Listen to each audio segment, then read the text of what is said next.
याच बजेटवर अन्य काही राजकीय प्रतिक्रिया सुद्धा पाहणार आहोत। राहुल गांधींना मात्र आता लागलेले चाहूल आणि 2019चा विजयाचा नरेंद्र मोदींनी बनवलेला आहे माहोल, तर अशा पद्धतीनं हे बजेट अत्यंत चांगलं बजेट आहे, सर्व वर्गाला न्याय देणारं बजेट आहे आणि या बजेटमुळे 2019 मध्ये नरेंद्र मोदी प्रधानमंत्री होणार आणि भाजप शिवसेना आरपीआय युती होणार। लेकिन वास्तव में ये 3 महीने में तो 2000 फर्स्ट इंस्टॉलमेंट देंगे, 4000 तो बाद में देंगे। तो ये जो है ये सब चुनाव के लिए वो किए हैं। मैं डायरेक्टली उनको ये कहता कि ये एक रिश्वत उन्होंने वोटर्स को देने की कोशिश कर रहे हैं। अनिल देसाईंनी बजेट संदर्भात काय प्रतिक्रिया दिली आहे ती सुद्धा पाहूयात। अनिल देसाई आहे, शिवसेनेचे नेते आहे। सर, कसं पाहताय अर्थसंकल्पाकडे आपण? जी अपेक्षा मध्यमवर्गीयांची होती बऱ्याच वर्षांपासून, खास करून 4.5 वर्षांपासूनची जी अपेक्षा होती की कुठेतरी इन्कम टॅक्समध्ये आम्हाला कुठेतरी खरोखर एक हे मिळणार, रेस्पाईट मिळणार, ती अपेक्षा, आणि ज्यामध्ये शिवसेना पक्षप्रमुख उद्धवजींनी गेल्या 13 जानेवारीला जाहीर केलं होतं की ज्यावेळेला तुम्ही आरक्षण इकॉनॉमिकली बॅकवर्ड या याच्यावर 8 लाखाच्या पर्यंत ज्यांना मिळू शकतं, 8 लाखापर्यंत ज्यांचं इन्कम आहे, ओबीसीमध्ये सुद्धा तशाच प्रकारचं क्रिमी लेअर 8 लाखापासून सुरू होते, तर 8 लाखाचा जो टप्पा आहे म्हणजे तुम्ही मान्य करता की मध्यमवर्गीय हे 8 लाखाच्या घरात आहेत, गरीब किंवा मध्यमवर्गीय ज्यांचं इन्कम, आणि इन्कम टॅक्समध्ये तुम्ही 2.5 लाखाच्या पुढे तुम्ही टॅक्स लावताय, तर 2.5 लाखाचा जो इन्कम एक्झम्पशन थ्रेशोल्ड होता तो तुम्ही वाढवून 8 लाखापर्यंत घेऊन या, अशा प्रकारची जाहीर मागणी केली होती। शिवसेना खासदारांतर्फे काल निवेदनही देण्यात आलं होतं आणि अपेक्षा अशीच होती की 8 लाखापर्यंत करतील, परंतु या सरकारनं आज जाहीर करताना 5 लाखापर्यंत मध्यमवर्गीयांना दिलासा देण्याचा प्रयत्न केला आहे। ठीक आहे, ज्या अपेक्षा होत्या त्या अपेक्षा अर्ध्यात पूर्ण झाल्या असंच म्हणायला लागेल। शिवसेनेला स्वागत करता शिवसेना स्वागत म्हणजे, आणि जे शेतकऱ्यांसाठी 2 हेक्टरपर्यंतची जमीन ज्यांची धारण करणाऱ्या शेतकऱ्याला 6,000 पर्यंत त्यांना वर्षाला एक इन्कम, गॅरंटेड इन्कम म्हणून देण्यात येणार आहे। 2-2 हजारच्या इन्स्टॉलमेंटमध्ये ते देण्यात येणार आहे। पहिलं इन्स्टॉलमेंट आता देतील।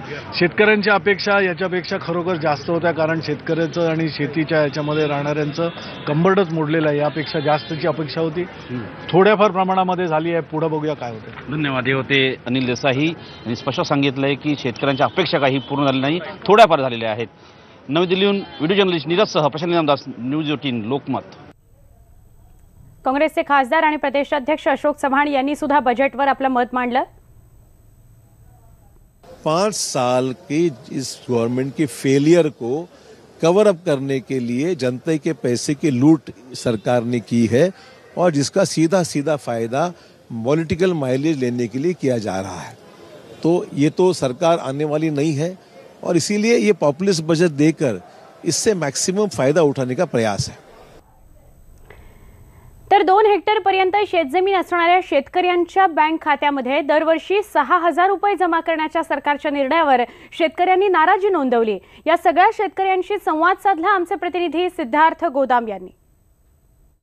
निश्चितच केंद्र सरकारच्या बजेटकडे देशातील शेतकरी लक्ष लावून ठेवला होता आणि शेतकऱ्यांसाठी एक घोषणा सरकारने केलेली आहे। 2 हेक्टरपर्यंत 6,000 रुपये शेतकऱ्यांच्या खात्यामध्ये जमा होणार आहेत आणि पशुधनासाठी विशेष योजना येणार आहे। ह्या 2 गोष्टी शेतकऱ्यांसाठी महत्त्वाच्या आहेत। मी पिंपरी राजा या गावामध्ये आहे। या शेतकऱ्यांचं आपण समजून घ्या की नेमकं या घोषणेमुळे त्यांना काय फायदा होणार आहे किंवा त्यांचं काय मत आहे। तरुण शेतकरी, सुरुवातीला मी त्याच्याकडे जातो।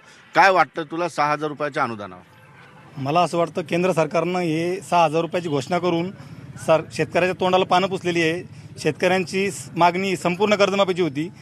केंद्र सरकारने घोषणासुद्धा केली होती की बाबा आमचं सरकार आल्याच्या नंतर आम्ही शेतकऱ्याचं कर्ज माफ करू, पण त्यांनी त्याप्रमाणे काहीही केलेलं नाही आहे आणि आता हे फक्त शेतकऱ्याच्या तोंडाला पानं पुसण्याचा प्रकार आहे, बाकी दुसरं काही नाही। 6,000चा फायदा होणार नाही शेतकऱ्यांना? काही 6,000 म्हणजे भीक नको कुत्रावर अशातल्या परिस्थिती, म्हणजे त्याच्यात काहीच होत नाही शेतकऱ्याचं। अच्छा, एखादं आणखी दुसरं काय म्हणाल बाबा, 6,000 रुपयामध्ये काय फायदा होणार? 6,000 मध्ये शक्यतो शेतकऱ्याचं काहीच होणार नाही।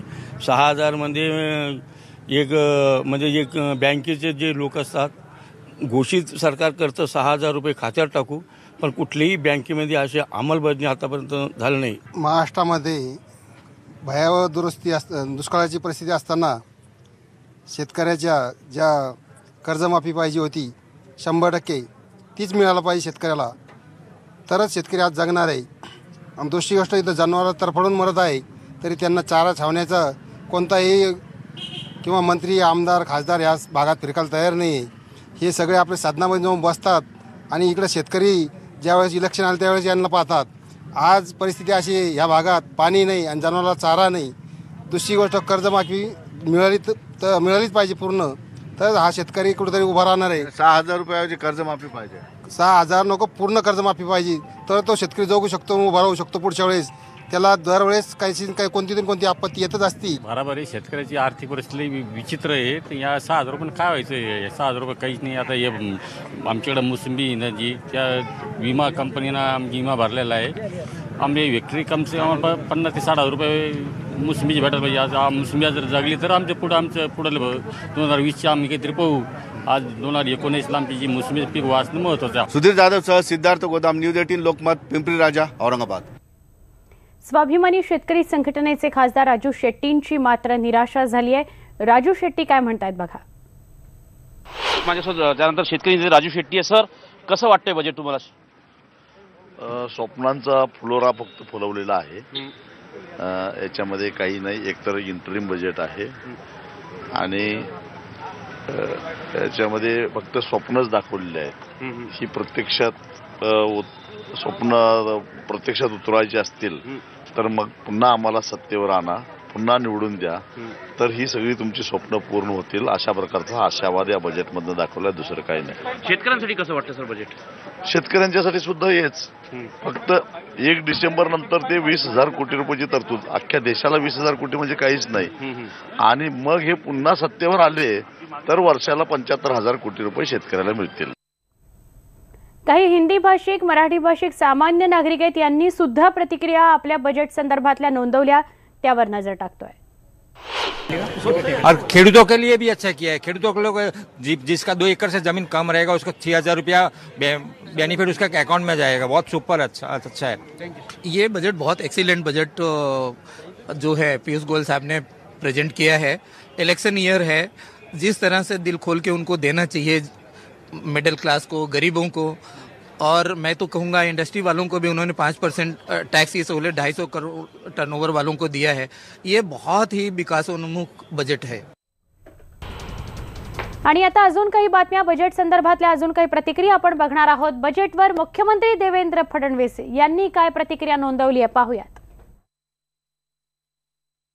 माननीय मोदीजींच्या नेतृत्वात वित्तमंत्री श्री गोयलजींनी आज जो अर्थसंकल्प मांडलाय हा शेतकरी, मजूर, महिला आणि मध्यमवर्गीय यांना प्रचंड मोठा दिलासा देणारा अर्थसंकल्प आहे. एकीकडे छोट्या शेतकऱ्यांकरता 2 हेक्टरपर्यंत प्रतिवर्षी 6,000 रुपये अनुदान देण्याचा ऐतिहासिक निर्णय असेल. आमच्या मध्यमवर्गीयांकरता इन्कम टॅक्सची स्लॅब 5 लाखापर्यंत इन्कम टॅक्स मुक्त करण्याचा निर्णय असेल. अतिशय ऐतिहासिक अशा प्रकारचे निर्णय झाले आहेत. खरं तर आज जो अंतरिम अर्थसंकल्प आहे याच्यामध्ये इतके निर्णय आहेत की प्रत्येक निर्णय या देशाला पुढे नेणारा, प्रचंड मोठं आपण जर बघितलं तर इन्फ्रास्ट्रक्चरच्या क्षेत्रात प्रचंड मोठी प्रगती करणारा आणि सर्वांकरताच अतिशय मोठा दिलासा देणारा अर्थसंकल्प या ठिकाणी आलेला आहे. केंद्रीय मंत्री स्मृती इराणी आणि खासदार परेश रावल यांनी काय प्रतिक्रिया नोंदवली बघा. आज डिजिटल इंडिया को और सशक्त करने का बजट है. किसान के साथ साथ जवान के संरक्षण में डिफेंस का बजट 3 लाख करोड़ तक पहुंचाने वाला एक ऐतिहासिक निर्णय प्रधानमंत्री ने लिया. तो आज तो अगर आप भाजपाई से नहीं किसी आम नागरिक से पूछे हाउ इज द जोश, तो वो कहेगा हाई सर. बिल्कुल सर्जिकल स्ट्राइक कर दिया.